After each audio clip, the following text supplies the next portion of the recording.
그리고 또 우리 산부 예배 함께 또 처음 드리는 우리 이승찬 목사님도 자리에 함께 하고 있는데요. 환영하고 축복합니다.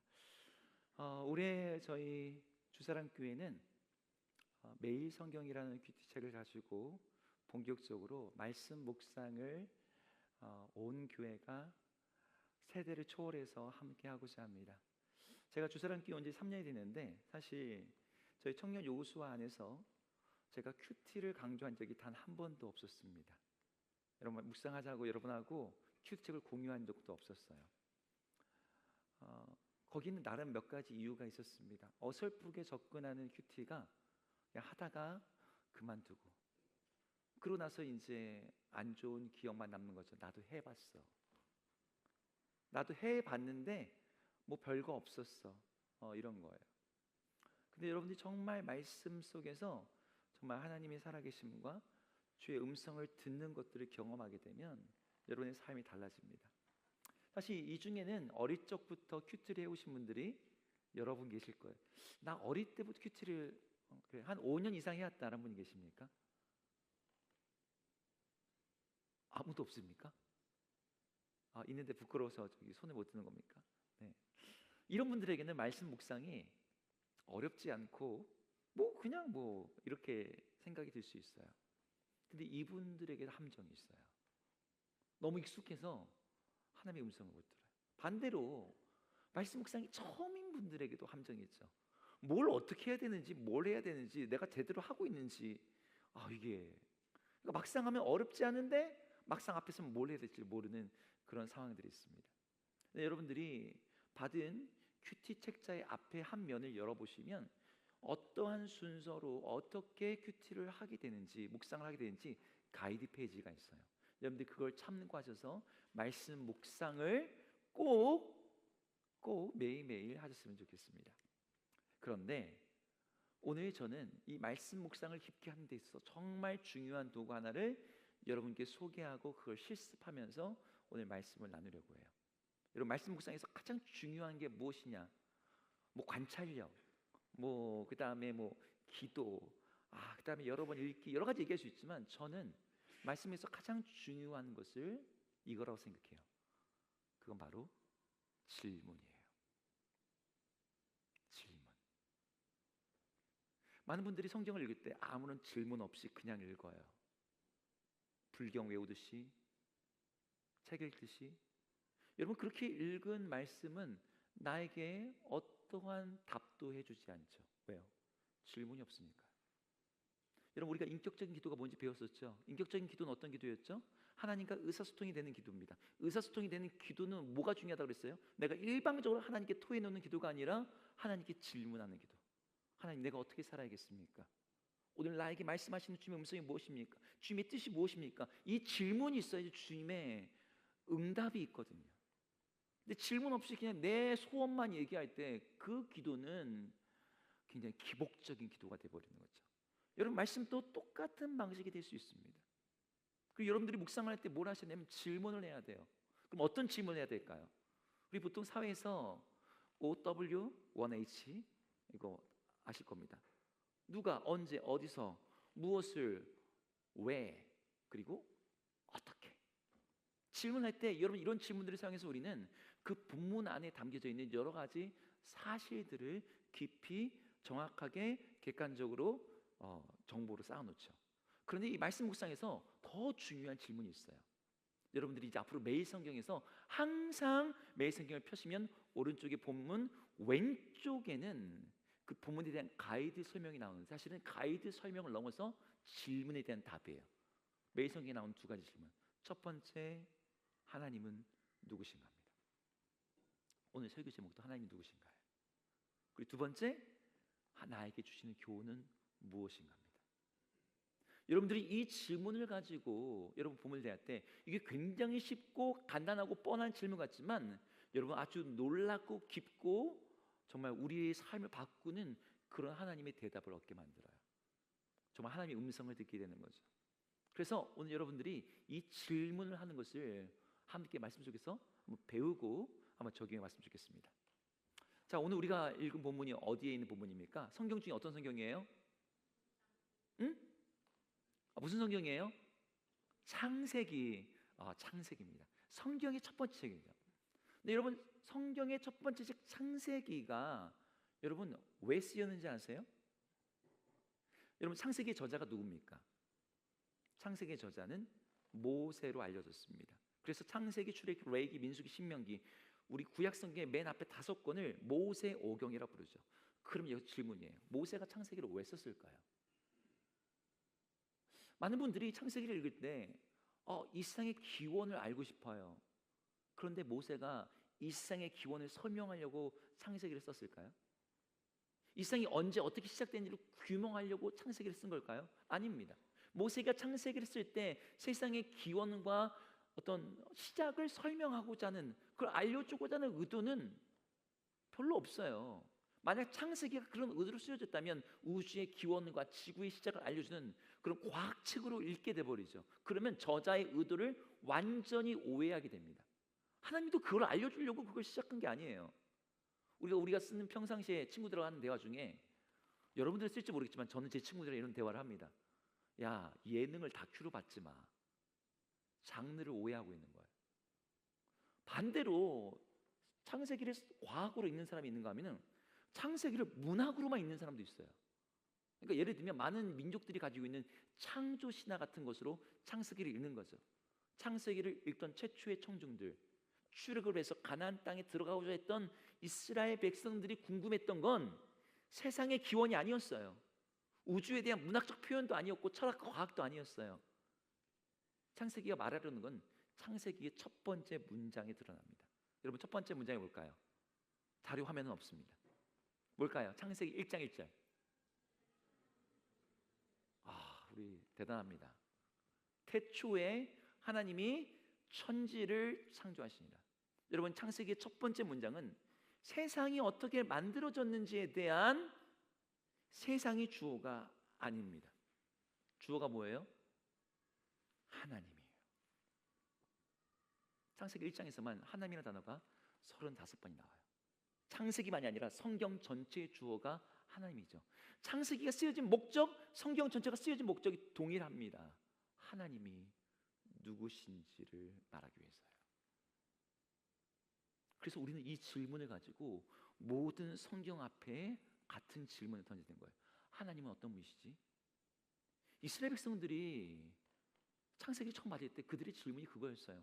아니, 그분이 누구시기에 우리를 택하셔서 우리와 언약을 맺으셨고 우리를 구원하셨을까? 그 하나님이 도대체 어떤 분이시지? 그 하나님이 누구시지? 이 질문을 가지고 쓰여진 답이 창세기인 거예요. 따라서 여러분들이 묵상을 할 때마다 이 질문을 가지고 가야 됩니다. 하나님은 누구신가? 그리고 이 질문을 던지면서 거기에 대한 답을 찾아야 돼요. 그럴 때마다 본문이 우리에게 보여줘요. 하나님이 누구신지, 하나님이 어떤 분이신지. 여러분, 그냥 막연하게 알고 있는 하나님 말고요, 여러분 성경에서 정말 디테일하게 그 말씀 한 구절 한 구절 속에서 드러나는 그 하나님을 여러분 보게 될 때, 우리 하나님이 이런 분이었어? 여러분, 그 말씀 속에서 하나님을 만나게 되는 거예요. 우리 하나님이 어떤 분이신지, 그분이 어떤 일을 하시는지, 어떤 말씀을 하시는지를 주목함으로 하나님이 하시는 일의 패턴을 보게 되고 거기서 일관성을 찾아내고 그리고 하나님과 더 깊은 관계로 들어갑니다. 여러분, 그렇게 되기를 주의 이름으로 축복합니다. 아멘. 그리고 나서 두 번째 질문으로 들어가요. 두 번째 질문이 뭘까요? 하나님이 누구신가? 라는 질문을 가지고 나가는 두 번째 질문, 나는 무엇을 해야 되는가? 나는 무엇을 해야 되는가? 오늘 우리가 창세기 1장부터 13절까지 읽었는데요, 저는 여러분들이 하는 큐티보다 일주일 전에 큐티를 합니다. 일주일 앞서서예요. 제가 이 큐티를 하면서 제가 묵상했던 걸 가지고 여러분하고 오늘 나누는 방식으로 설교를 해보려고 해요. 그래서 뭐 쫙 짜여진 설교라기보다는 그냥 하나님 누구신지 제가 찾은 것, 그리고 그걸 가지고 여러분에게 내가 찾은 답을 같이 이야기하고자 합니다. 자, 그럼 본문에서 하나님이 누구신지를 찾으려면 어떻게 찾을 수 있을까요? 성경에 보면은 하나님이 하시는 활동이 직접 드러나는 본문들이 있어요. 그게 하나님이 누구신지를 알려주는 거죠. 오늘 창세기 1장에서 아까 1절 얘기했었는데 한번 읽어봅시다. 창세기 1장 1절 같이 한번 읽어볼게요. 하나님 뭘 하고 있는지를 주목하면서 읽겠습니다. 시작. 태초에 하나님이 천지를 창조하시니라. 여기서 하나님 뭐 하고 계세요? 뭐 하고 계세요? 하나님이 창조를 하고 계세요. 여기서 하나님이 천지를 창조하셨다. 여기 나오는 하나님은 창조주 하나님이십니다. 여러분, 우리가 뻔히 다 안다고 생각합니다. 근데 다시 한번 들어가 볼게요. 하나님 뭘 창조하시는데요? 오늘 읽은 본문 속에 들어가면 5절에 가면은 하나님이 빛을 창조하신 이야기 나와요. 근데 그 빛 다음에 뭐 어떤 말이냐면, 빛을 만드신 다음에 빛을 낮이라 부르시고 어둠을 밤이라 부르세요. 여기서 우리는 시간이 만들어지고 있음을 보게 됩니다. 하나님 뭘 창조하신 거예요? 시간을 창조하세요. 8절 이후로는요, 궁창을 갖다가 지으시고 궁창에다가 하늘이라고 하세요. 그 다음에 묻을 모은 다음에 땅이라 부르시고 모여있는 물을 바다라 부르십니다. 뭘 창조하세요? 공간을 창조하세요. 그리고 그 다음 11절에서 뭘 창조하시냐? 풀과 채소와 나무라고 하는 생명을 창조하십니다. 그러니까 우리 하나님 창조주셔. 여러분, 이거 다 들어봤을 겁니다. 알 겁니다. 근데 그분이 뭘 창조하세요? 시간의 창조자, 공간의 창조자, 생명의 창조자라고 성경에 말하는 거예요. 아, 그분이 이런 분이구나. 그럼 여러분, 그걸 가지고 뭐 해야 돼요? 그럼 그 하나님이 그런 분이시면 나는 내게 주시는 교훈은 무엇인가를 물어보는 거죠. 하나님이 시간과 공간과 생명의 창조주라는 사실이 오늘을 살아가고 있는 나에게 어떤 의미가 있는지를 우리가 이제 물어보는 거예요.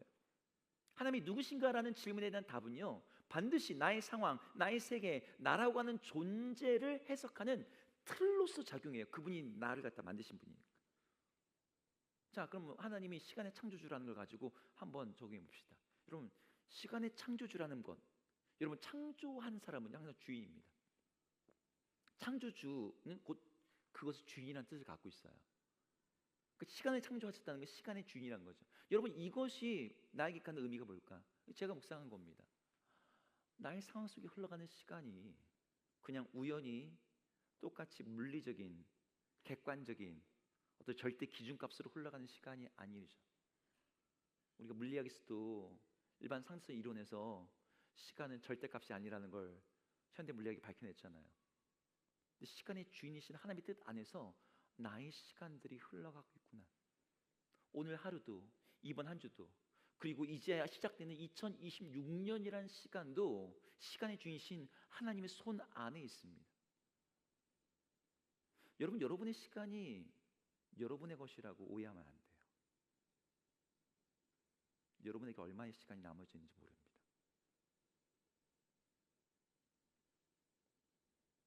제 예전 교회의 청년 한 명이 29에 주님의 부르심을 받았어요. 여기 29 넘은 청년들 있죠? 29을 코앞에 두고 있는 청년도 있을 겁니다. 우리의 시간이 얼마인지 몰라요. 내게 아니거든요. 모세가 시편 90편에서 이런 기도를 했습니다. 모세가 했던 기도문 한번 읽어볼까요? 같이 읽겠습니다. 같이 읽게요. 시작. 우리의 연수가 70이요 강건하면 80이라도 그 연수의 자랑은 수고와 슬픔뿐이요 신속히 가니 우리가 날아가나이다. 우리에게 우리 날 계수함을 가르치사 지혜로운 마음을 얻게 하소서. 우리의 연수 70, 80, 그게 길다고 말할지라도 그 연수의 자랑은 수고, 슬픔. 근데 신속히 가니 날아간다. 하나님, 우리에게 우리의 남은 날을 계수할 수 있는, 카운팅할 수 있는 지혜로운 마음을 주십시오. 여러분, 이 모세의 기도 속에 드러나는 게 뭐예요? 시간이 내게, 사람의 것이 아니라는 게 고백되고 있는 거죠. 하나님은요, 우리에게 주어지는 시간의 양을, 시간의 질을 결정하시고 그분의 뜻대로 주세요. 따라서 우리는 모세가 했던 것처럼 나에게 주어진 시간에 대해서, 그 날들에 대해서 그것의 의미와 그것의 분량과 그것의 타이밍을 파악하는 지혜가 필요하다는 묵상을 하게 됩니다. 하나님, 저에게 주어진 시간을 하나님의 뜻을 위해서 사용하게 하여 주옵소서. 나의 시간을 허비하거나 낭비하거나 방치하지 않게 하여 주옵소서. 여러분, 이걸 가지고 여러분들이 묵상할 때 조금 더 깊이 들어가면, 하나님, 제가 이제 매일부터 매일매일 묵상하겠습니다. 여러분, 큐티 하는데 그리고 못해도 20-30분 걸립니다. 여러분, 그 시간 남아서 하는 겁니까? 저는 매일 큐티 하는데 1시간 한 반 정도 걸려요. 뭐 목사다 보니까 아무래도 언어도 좀 보고 더 깊이 보는 게 있잖아요. 여러분, 저한테 하루 1시간 반은 굉장히 많은 시간이에요. 근데 제가 왜 거기다 그렇게 시간을 쓸까요? 시간이 남아서 하는 겁니까? 여러분, 큐티는 바쁜 사람이 못하는 게 아니라요, 시간의 주인이 누군지를 잊은 사람들이 못하는 거예요. 여러분, 그 30분 아끼면요, 여러분 시간이 더 풍성해질까요? 아니에요. 여러분, 하루에 30분씩 정말 주님 앞에 멈춰서서, 말씀 앞에 멈춰서 시간이 주인이신 그분 앞에서 여러분 듣고자 할 때 그분이 여러분의 시간을 갖다가 바꾸시는 걸 경험하게 될 겁니다. 우리 그 하나님 만나기를 축복합니다. 네. 두 번째, 우리 하나님이 아까 창조하실 때 뭘 창조하셨습니까? 은영자매, 우리 하나님 뭘 창조하셨죠? 공간을 창조하셨어요. 아까 창조했다는 것은 뭘 의미했어요? 주인이라는 의미라고 그랬죠. 여러분, 하나님께서 우리 현 세상에 적용한다 할 때 하나님의 특정 장소, 예를 들면 교회 같은 곳에서만 계시거나 다스리는 분이라고 많은 사람들이 생각하지만, 하나님은 여러분의 방, 학교 강의실, 직장의 책장, 지하철의 한자리, 여러분 그 모든 곳이 하나님이 지으시고 하나님이 주인이신 자리입니다. 우리가 이걸 가지고 적용할 수 있죠. 그래, 하나님이 그런 분이시라면, 모든 공간에 창조주시라면 교회 안에만 모셔둘 것이 아니라 내가 살아가는 모든 공간, 내가 나아가는 모든 자리에서 그분을 의식하고 그분이 다스리시도록, 그분의 다스림 가운데 살아가도록 내가 그분을 정말 순종해야겠구나. 이게 창조주 하나님, 공간의 창조주에 대한 저의 묵상이에요. 그분이 또 뭘 창조하셨어요? 생명의 창조주라고 했습니다. 여러분, 생명의 창조주라는 것은 그분이 나의 생명의 주인이라는 거예요. 내 생명이 하나님의 것이라면 나의 생명 활동, 나의 몸, 건강을 가볍게 대하지 못합니다. 우리 주변에 있는 생명도 동일하게 대하는 거죠. 그 생명이 하나님께서 지으신 것이라면 생명과 자연을 다루는 태도가 달라지게 될 거예요. 여러분, 이렇듯이 하나님이 누구신가라는 이 질문에 대한 답은요, 우리의 행동을 바꾸게 돼요. 우리의 생각을 바꾸게 됩니다. 이게 여러분들이 묵상을 통해서 성숙하게 되고 달라지게 되는 거예요. 또 한번 찾아볼까요? 오늘 본문이 말하는 하나님, 여러분 한번 여러분이 큐티했던 것 중에서 얘기할 분 있습니까? 하나님 어떤 분이시죠? 오늘 본문 읽으면서 은영자매, 하나님 어떤 분이시죠? 오늘 본문에서 제가 자꾸 이름을 얘기하는데 제가 예배 시작하기 전에 이렇게 질문하기로 얘기를 해놨거든요. 우리 하나님 어떤 분이십니까? 여러분, 이 오늘 본문 안에 하나님 어떤 분이십니까? 10개 이상 나옵니다. 제가 그 중에서 4개, 5개만 골랐거든요. 오늘 3절, 6절, 9절, 11절에 동일하게 나오는 거, 하나님이, 우리 한번 3절 읽어봅시다. 3절 읽어볼게요. 읽고서 한번 찾아봅시다. 같이 읽겠습니다. 시작. 하나님이 이르시되 빛이 있으라 하시니 빛이 있었고. 여기서 하나님 어떤 분이십니까? 하나님 누구십니까? 빛이 있으라니까 빛이 있었다. 그 앞에 이르시되, 여기 나타난 하나님은 말씀하시는 분입니다. 여기 하나님이 이르시되라는 단어가요 13절까지 계속 반복됩니다. 그럼 여기서 하나님 말씀하시나 보다. 여러분, 하나님 말씀하는 거 여러분 들어본 적 있습니까? 우리가 성경을 읽으면서 하나님의 말씀이라고 봤지만 실제로 하나님이 나에게 말씀하신다라고 믿으며 생각하면서 그걸 경험한 사람이 너무나 적어요. 이건 뭐죠?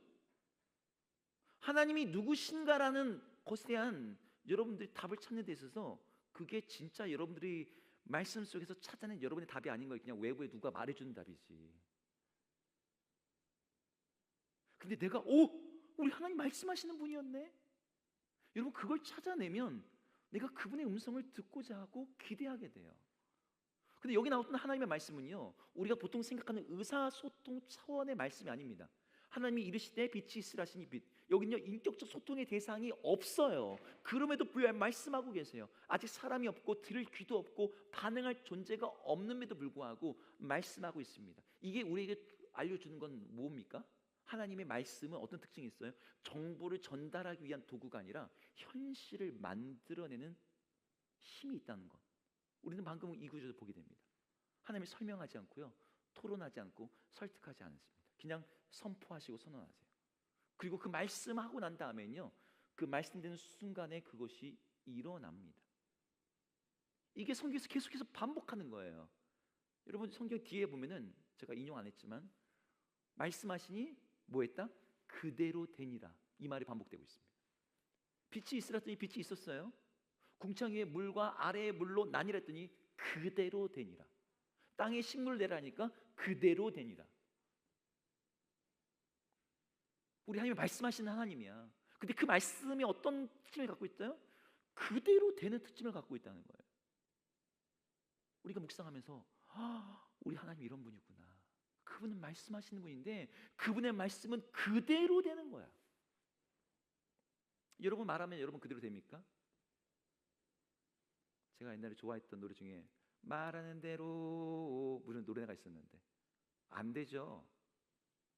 우리 말하고 다시 고치고 설명하고 설득하고 수고하고 시간을 들여야 그 말이 조금이라도 현실이 될까 말까예요. 그래서 말하는 대로 되는 일은 마술 같은 일이라고 합니다. 여러분 마술할 때 가장 많이 쓰는 주문 같은 말이 있어요. 뭐예요? 마술 안 해봤습니까? 제가 한때 한 2년 동안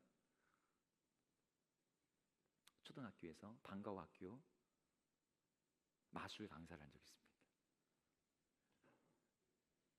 제일 많이 쓰는 단어가 아브라카타브라예요. 아브라카타브라 무슨 뜻인 줄 아세요? 여러분 이 단어가 히브리어라는 걸 알고 있습니까? 히브리어입니다. 성경에서 나온 말이에요. 말한 대로 이루어져라. 창세기에서 나온 말입니다. 말한 대로 그대로 되다. 이게 하나님이 하신 일이거든요. 근데 우리들은요 실제로 어떤 말을 할 때 그대로 안 돼요. 하지만 하나님은 말씀이 곧 능력이고 말씀이 곧 실행이고 말씀이 곧 결과입니다. 말씀하신 것을 책임지시는 분이고 말씀하신 걸 그대로 이루시는 분이에요. 그래서 여러분들은 말씀을 붙잡아야 되는 거죠. 우리가 말씀을 붙잡아야 되는 이유가 있어요. 하나님이 말씀하시면 그게 되니까. 문제는 뭡니까? 그 말씀을 내가 어떻게 받냐는 거예요. 이제 나의 적용에 들어가야 돼요. 하나님은 그렇게 말씀하시는데 내가 그 말씀을 과연 얼마큼 수용하고 받는지, 내가 내 많은 말로 하나님을 움직이는 것이 아니라 하나님의 말씀이 나를 움직이도록 하는 그 순종이 나에게 필요한 거죠. 하나님의 말씀이 있는 것은 어떤 정보나 지혜를 얻는 것이 아니라 아까 말한 것처럼 말한 대로 이루어지는 그 하나님의 선언 앞에 내 삶을 내어놓는 거예요. 하나님이 말씀하시고 그대로 된다고 하는데 왜 내 삶에서는 안 되는 거지? 내가 그 말씀을 안 받으니까요. 내가 그 말씀 앞에 나를 안 내놓으니까요. 뭐가 내가 말해놓고 안 될 때 여러분 상황을, 환경을 탓합니다. 상황이 어려서 그랬대요. 근데 성경은 말하는 거죠. 야, 그 말씀이 네 안에서 그대로 되도록 네가 그것을 믿고 순종하고 온전히 수용했냐는 거예요. 하나님 보시기 좋은 삶은요, 말씀 안에서 말씀 앞에 나 자신을 열어두고 그 말씀이 나를 빚어가도록 내어 맡기는 삶입니다. 오늘 말씀하신 하나님, 그 말씀이 그대로 되는 일이 여러분에게 일어나기를 주의 이름으로 축복합니다. 우리 한 가지만 더 나눕시다. 오늘 하나님이 누구신가라는 질문을 가지고 오늘 본문을 또 찾으면 하나님에 대한 또 다른 일이 나옵니다. 5절과 8절과 10절인데요. 우리 한번 10절 한번 읽어볼게요. 10절 읽겠습니다. 시작. 하나님이 묻을 땅이라 부르시고 모인 물을 바다라 부르시니 하나님이 보시기에 좋았더라. 여기서 하나님이 뭔가를 만드시는 분, 우리 여기서 지금 하나님이 어떤 분이신지를 몇 가지 찾을 수 있습니다. 하나님 보시기에 좋았다. 하나님께서는 기호가 있으세요. 하나님은요 뭔가를 판단하고 계세요. 선악을 구분하세요. 근데 제가 여기서 주목한 건 그게 아닙니다. 하나님이 뭔가를 만드실 뿐 아니라 부르시는 분이라는 거예요. 여기 땅이라 부르셨다. 다른 말로 하면 이름을 붙이시는 분이라는 거예요. 여러분 빛을 만든 걸로 하나님 끝내지 않으셨어요. 거기다 뭐라 그랬어요? 빛을 낮이라고 부르셨습니다. 빛이 없는 어둠을 갖다 방치하지 않으시고 어둠에다가도 밤이라는 이름을 붙여주셨어요.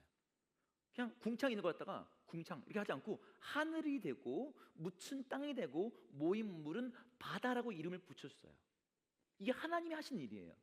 하나님 뭘 하신다고요? 하나님 어떤 분이시라고요? 이름을 붙이시는 분입니다. 나중에 2장 넘어가면 사람에게 똑같은 일을 하게 하세요. 사람에게도 짐승들을 데리고 와서 이름을 짓게 하십니다. 근데 우리 하나님이 이름을 붙이는 분이에요. 여러분, 이름을 붙인다, 이게 어떤 뜻일까요? 여러분 어릴 때 여러분 별명 있었습니까? 여러분 이름 가지고, 여러분의 외형 가지고, 여러분의 어떤 사건 가지고 여러분의 갖다 부르는 어떤 별칭들, 이름 짓는 거 보면 진짜 저희 아들, 제가 이름을 정의, 로운, 정의, 세움, 정의 이름이라 졌는데, 우리 세움이는 학교에서 별명이 새우예요. 새우. 새움이라는 걸 따라서 새우. 유치하지만 그 이름 붙인 거죠. 여러분, 그런 이름을 통해서 뭘 하는 겁니까? 그 존재의 정체성을 갖다 규정하는 거예요. 넌 이런 존재야. 근데 하나님이 우리의 존재를 갖다가 이 세상의 모든 것들의 정체성을 갖다가 규정하시는 분이라는 거예요. 그리고 그렇게 이름을 붙임으로 말미암아 관계가 형성됩니다. 여러분, 김춘수님의 꽃이란 시 알죠? 그 시에서 뭐라 합니까? 난 아무것도 아닌 몸짓에 불과했는데 누가 나의 이름과 나의 향기와 이 몸짓에 걸맞는 이름을 불러다오. 그럼 내가 그에게로 가서 꽃이 되겠다. 하나님께서 혼돈 가운데, 의미 없는 것들 가운데 이름을 붙이시면 여러분, 그것이 그의 정체성이 됩니다. 여러분, 우리가 소망하고 있는 요한계시록에 우리 미래에 대한 이야기 중에 뭐가 있어요? 이기는 자에게 내가 그것을 받은 자 외에는 알 수 없는 이름이 적힌 흰 돌을 주리라. 하나님 우리에게 이름을 주신대요. 새로운 이름. 근데 방금 우리가 읽었던 구절에 흥미로운 장면이 뭐냐면, 하나님이 어둠에다가 밤이란 이름을 주시는 부분입니다. 사실 이 어둠이란 단어는요, 창세기 1장 2절에도 나와요. 창조 이전의 모습, 흑암이 깊음 위에 있다 할 때. 근데 이때의 흑암에는 이름이 없었거든요. 여기 이 흑암과 뒤에 나오는 어둠은요, 히브리어 단어로는 똑같은 단어입니다. 호셰크란 단어예요. 그런데 똑같은 단어인데 뒤에 있는 어둠에다가는 하나님이 이름을 주어주신 거예요. 밤이라고 하는 이름. 그러니까 같은 어둠이어도 빛으로 구분된 어둠은 더 이상 흑암이 아니라 밤이 됩니다. 이름이 붙여졌다는 것은 그것이 하나님의 질서 안에 들어왔다는 거예요. 하나님은 어둠을 제거하지 않고 어둠을 재정의하세요. 하나님이 우리에게 이름을 붙여주시는구나. 우리의 삶의 사건에, 우리의 인생에다가 이름을 붙여주시는 분. 여러분, 이걸 여러분 적용하면 어떻게 될까요? 여러분의 인생에 어둠이라고 부를 수 있는 사건들이 있습니까?